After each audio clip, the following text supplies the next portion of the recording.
Hi, this is Tom Needham, and you are listening to the Sounds Podcast and Sounds of Film radio show, where we explore the intersections of art, culture, and storytelling. Today, we're joined by the incredibly talented filmmaker, Klaudia Reynicke, the director of the stunning coming of age drama Queens. This heartfelt and visually captivating film tells the story of two sisters, Lucia and Aurora, who must navigate a life changing summer in Peru as they prepared to leave their country forever. Their journey of reconnection with their estranged father unfolds against the vibrant yet challenging backdrop of 1990s Peru. Claudia brings a deeply personal lens to this story, drawing from her own personal experience. She's a Swiss-Peruvian filmmaker whose work has been celebrated at major festivals worldwide, including at the Sundance Film Festival. Adding to the excitement, actress and producer Jessica Alba recently joined the film as executive producer, giving the project an extra push as it moves forward in its bid for an Oscar foreign film nomination. The film opens in New York and LA on November 29th. Claudia, thank you so much for joining us on the program. Hi, Tom. Thank you for inviting me. Yeah, of course. Congratulations. What a wonderful film. Thank you. I'm glad you liked it. Yeah. As I mentioned in the opening, this is a deeply personal film for you. Can you tell us a little bit about your own story and how it relates to this film? Yeah, I was born in Peru, raised in Peru, and when I was 10, the situation of the country was getting always worse. And so my mother decided it was about time to leave. She was married back then with my stepdad, who is Swiss. And so after trying, they decided, yeah, that they would leave, and that's why I left Peru. I'm an only child, so let's Hmm. say it's a bit different from what we see in Queens. All right. But the situation is what, pushed obviously us out of the country in order to try to look for a better life outside. And what made you want to turn this story into a film? I guess getting older, I've been making films. I started with documentaries, and then this is my third feature. I've also worked on a series, and somehow it's all productions that are in Europe. Um, and I keep telling people, yeah, I'm Swiss, but I'm Peruvian. Originally, really, I'm Peruvian. And getting older, I didn't know how much Peruvian I was anymore Hmm. because I haven't been back in a very long time. I mean, I have been back for short trips, but I really needed to feel, a reconnection with my country, with my culture, with my heritage. And I think that's truly, I didn't think about it like this way. This is something that now, I'm realizing, but Hmm. I think this is what made me truly write this story so that I could go back to my country and kind of like see it again, I think. And obviously, there is a lot of similarities with my own childhood. So, yeah. I found the film to be really moving, but it was also very interesting learning about some of the things that were going on in the country. Um, can you expand a little bit for our listeners who haven't seen the film? It seems like there was some tough economic times, something going on with the currency, inflation, and there were curfews put in place. What exactly was going on? These things are portrayed in the film, What and was Yeah, what was going on was a major conflict between the government and some groups, opposing groups to the government, that became most of them terrorist groups. So as I was growing up in the 80s, it started to build up really, really strongly in Lima. Before it was all outside of Lima. You might have heard of the Shining Path, El Sendero Luminoso, mhm. which was actually one of these very big terrorist groups that, was outside of Lima. But somehow, and other groups, started, well, getting together. And when I was growing up in the city, we had, a lot of bombings, especially they would actually put bombs on the light on what do you call, like, the light places, so that it was all dark. They would put bombs on the cars. They would try to, I Uh, mean, it was a huge conflict. yeah. So the government installed a curfew that we had to respect. It was not all the time, but you would have I think you had the curfew twice for a few months. So as a child, to me this was normal because I grew up in this, right? Mm, To my parents and my family, this was obviously not normal. So everyone was trying to get away from the country. There was this inflation that you actually see in the film, where the devaluation of the money went crazy starting in the 90s. And yeah, I mean, everyone was trying to change any money that they had to a foreign, money, like dollars, because from one day to the other, you would lose like everything you had, pretty much. oh man. So that was the situation, and it lasted about 20 years. It went always worse, and it was, there until the end of the 90s. Yeah. Sometimes here in America, people warn that, like, when there's inflation, um, that something like that could happen, but Mm. because it hasn't really happened like that here, some people think, that's really not accurate. You don't have to be that concerned, but it does happen, and it happened in Peru, and it really seems like it was I mean, devastating. it happens in many countries, as you know, so Yeah. it can happen. It did happen in Peru, and yeah, it was very hard for the people living there, obviously. The money actually changed the what do you call, like, the when I used to live there, we had soles, Hmm. which was, the currency.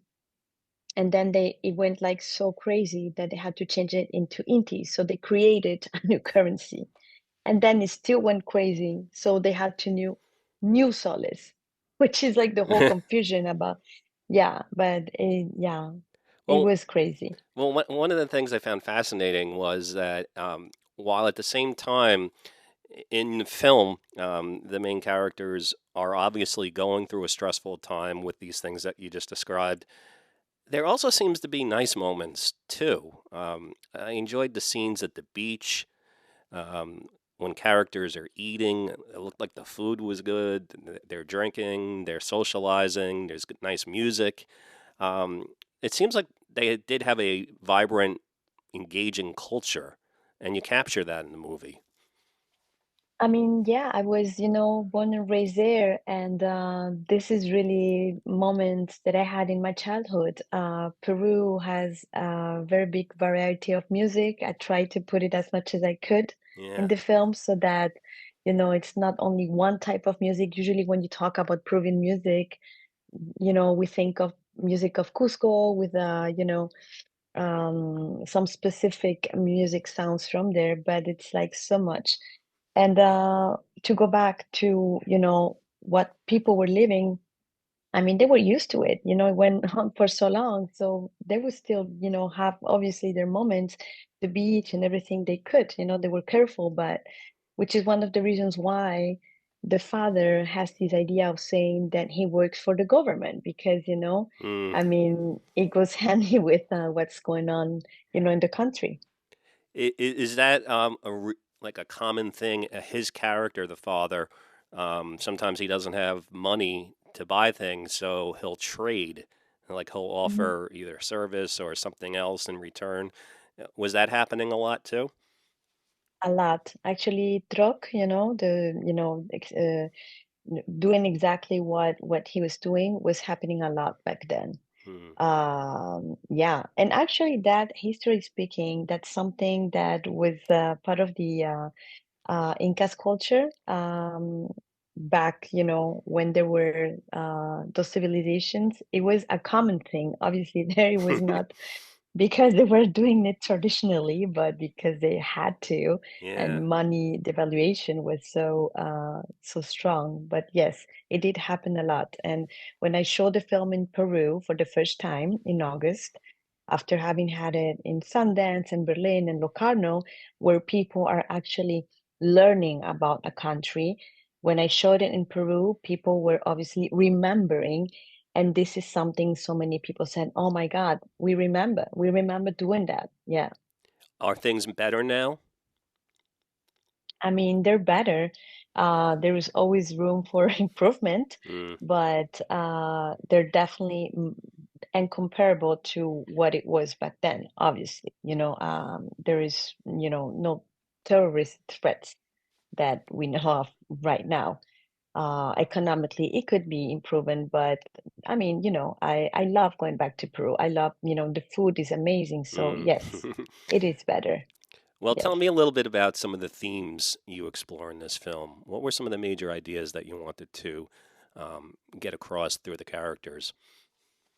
I guess, I'm always interested in the family theme because it's such a rich kind of theme. So the idea was kind of like to draw a story about a family that is not a family anymore, but that gets to become a family again Mm, for a few weeks before they have to make some choices.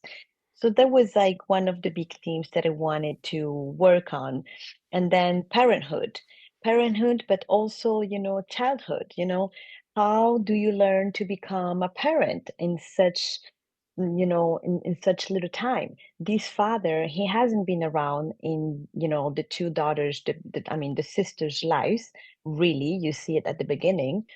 And suddenly they're leavings, and the mother needs this signature from the father, and he's forced to go back, and but also he knows that this is like the last time he's gonna have to like to spend time with them. mm, So I was interested on telling on how a man, who hasn't been around as a father suddenly understands what it is to be a father, and because there is responsibilities coming with that, and the fact that he will or will not sign. We're not gonna say it, because some people might not have watched the film yet.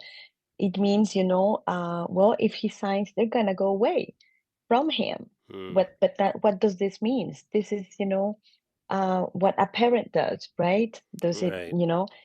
and the mother also, the pragmatical thing about mothers, right? Because at the end, the two little girls, they're all protagonists, but the father has become or her protagonist because he's charming, and he gets to, love them in his own way with all his flaws. But this mother who's actually taking care of the two kids all their lives, who's been working, who has found a job, far away in order to give them a better future, which is, no one really talks about her, which is funny Yeah. because that's kind of like what we are in our weird world, woman. Right. We do a lot and then we don't really get any credit. So it was kind of like a way to also talk about, this mother who's like struggling, but everyone's like, yeah, but that's normal. So, There's so so much. yeah. There's so much there, and you mentioned that you started off in documentaries, Mhm. but but this is not a documentary. But everybody in the film, all the actors, just seem so like real. Like I forgot they were actors at time, and I was wondering like what is your method as a director and dealing with all these different actors of different ages, particularly the kids. I thought they were incredible. Sometimes kids can't do it, but in this Mhm. film, like everyone is so believable. I was just drawn Oh, into the thank you. story and just kind of almost like believe this is a real family, you know? Oh, that's a real compliment. That's like my big fear because, as I said, I don't know if it's because I come from documentary or not, but I definitely, when I watch a film, if I'm feeling that I'm watching a film either by the actors or like the um the set decoration or like the costumes, if I feel in a like a little moment that I'm watching a film, to me it's like lost, right? Right. I don't like feeling that. I mean, some films obviously it's totally fine because it depends on the films, but the kind of films that I do, it's very important for me so that the audience can actually be in the story. And yeah, the only way to do that, it's really like to be very convincing as, like reality wise. Mm, So the method is, I guess, I know exactly what the characters need to be as people, but when I still have the script, to me, it's like a very dry document. It means nothing. It all becomes important once I'm in the casting process because that's when I'm gonna feel and see if that person that I'm meeting, that actress, that actor, is gonna give the life that I need for that particular character. Because you film life, right? hmm When making a film. And that's what I'm looking for, the particular life that they can bring to that character. And And, then your approach of directing is very different, obviously, from directing kids than directing adults. I can't talk to kids like I talk to adults. I have to make them trust me, hmm and I need to trust them in some way, but that's, I guess, done already because they're kids, but I need to spend time with them. We had a coach that would spend time with them when I couldn't and when I was working with the adults, obviously. But I um, I did what they couldn't do without me. And even before shooting, is that they could not work on any of the scenes. So they worked on many things, on like playing, on like doing games, that had to do with the characters, but they could not rehearse the scenes of the film. That I don't allowed because I need that freshness with them. I need them to discover, some feelings on the set. And I need them to learn, obviously, the dialogues, but we're not going to rehearse them. And we will do it like, when we are on the set, because I'm going to try to make them reconnect with things we've talked about the characters, or feelings that have nothing to do with the characters, but that we have, been building, outside of the set. And I'm gonna try to make them reconnect with this for this particularly, like scenes. well, Yeah, I you, try my best. yeah, I mean, and you did it. I mean, this film's getting a lot of attention, Ooh, not just that's from great. audiences, but from critics and Cool. someone who really likes the film, who's joined you as executive producer, I believe, is Jessica Alba. Yeah, How I did that come about, know. and how is that going to help as this film makes a push towards the Oscars? Well, I mean, having her on board with Tracy, it's such an honor for me because um, besides the fact that they watched the film, they loved it. We were in contact because of another project. And yeah, Tracy had watched the film already, and then Jessica saw it. And it was just very organic because their company, they're also building other stories and other films that will come up. And I guess, the connection with this family, with the kids, with this mother, trying to do everything to give a better future for the kids. I think it really felt natural for both of them. And well, it's been just such a happy moment, to be on this Hmm. new, I guess, road with them. We hope that this is obviously gonna give visibility to our little film because we are little, big in heart, but we are little. And we are very happy that, such amazing, people like Jessica and obviously Tracy, they're just they saw us. They actually saw us. Mm. That's amazing. Yeah. That's very cool. And the film is called Queens, and the Yes. father calls his daughters queens throughout the whole Mhm. movie. Why this emphasis on the word queens? Because I think, for him. they are his queens. I think they're the most important thing in his life, but he is in such a he's a reflection of this country. He is not being able to put himself, in a good place. And and and he's trying really hard. So Queens really tells how much, he thinks of them, because truly the title is what he calls them. So it's truly, putting the title on his words, right?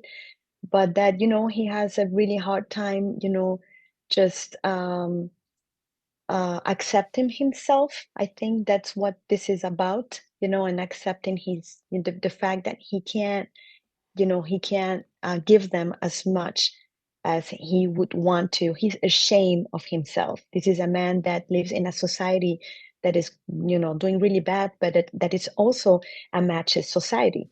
And matches societies, it's not only against women, it's also against men. If you can't provide as a man to your wife or ex-wife everything that they can, you're nobody. Mm. You are really nobody. And this man, lives in a society that tells him you are a loser. So, he creates all these stories, he creates all this life that he doesn't have because he is so ashamed. Oh. And to him, his daughters are queens. So yeah, it all, did I express myself like Yeah, yeah, good? that was It's a bit perfect. confusing, right? Not at all, and it's such a powerful story. It's a great film. I want to highly recommend that all of our listeners try and go see Queens. It's going to be playing in New York, also in L.A. Do you guys have a website or any place online where people can go to learn more about? Yeah, we have an Instagram that it's called Queens Reinas the film, because obviously Queens it's in English and Reinas it's in Spanish. So we try to keep it up, and we will actually put all the dates, on the upcoming release of the film in New York and everywhere else. Well, it's been a true pleasure speaking with you. I wanted to talk Thank about you, Queens, but I'm Tom. hoping that we can talk again in the future. You have so many other great films. But once again, everyone, please go out and see Queens. Good luck with everything. Thank you, Tom. Thank you. And bye, everyone. And please go see Okay. Watch Queens. All right. Bye bye. All right. Bye. Thank you so much. I appreciate it. Oh, thank you, Tom. I hope it was okay. It was perfect. Thank you so much. All Nice right. meeting you. Take it Thank easy. you. Thank you, Tom. Bye Bye. bye. Bye, Paul. Bye, Tom. Bye Bye, bye. Claudia.